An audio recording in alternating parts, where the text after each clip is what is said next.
ആരാണ് മികച്ച നേതാവ്?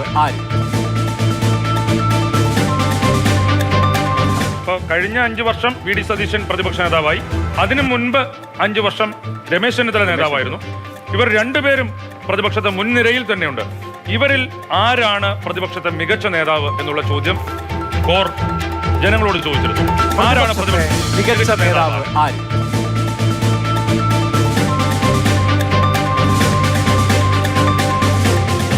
രമേശ് ചെന്നിത്തല 48.49%. 51.51 വി ഡി സതീശൻ. അപ്പോൾ ആരാണ് പ്രതിപക്ഷത്തെ മികച്ച നേതാവ് എന്ന് ചോദിക്കുമ്പോൾ ഒരല്പം കൂടുതൽ വ്യത്യാസം മാത്രമേ.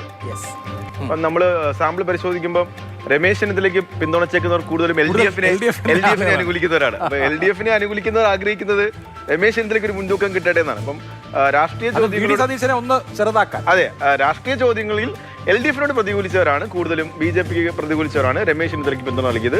യു ഡി എഫിനോട് മറ്റു ചോദ്യങ്ങൾക്ക് പ്രതികരിച്ചവരിൽ കൂടുതൽ പിന്തുണ വി ഡി സതീശനാണ്. നമ്മൾ 28,000 പേരോട് ചോദിച്ചപ്പോൾ 51% പേര് വി ഡി സതീശനെന്നും 48% പേര് രമേശ് ചെന്നിത്തല തന്നെയാണ് പറഞ്ഞിരിക്കുന്നത്. അതിൽ പിന്തുണ ഇപ്പൊ മുന്നണി തിരിച്ച് ചോദിക്കുകയാണെങ്കിൽ ഇടതുപക്ഷക്കാർ കൂടുതൽ ഇഷ്ടപ്പെടുന്നതും മികച്ച പ്രവർത്തനവും കാഴ്ചവെച്ച പ്രതിപക്ഷ നേതാവ് എന്ന രീതിയിൽ രമേശ് ചെന്നിത്തലയാണ്.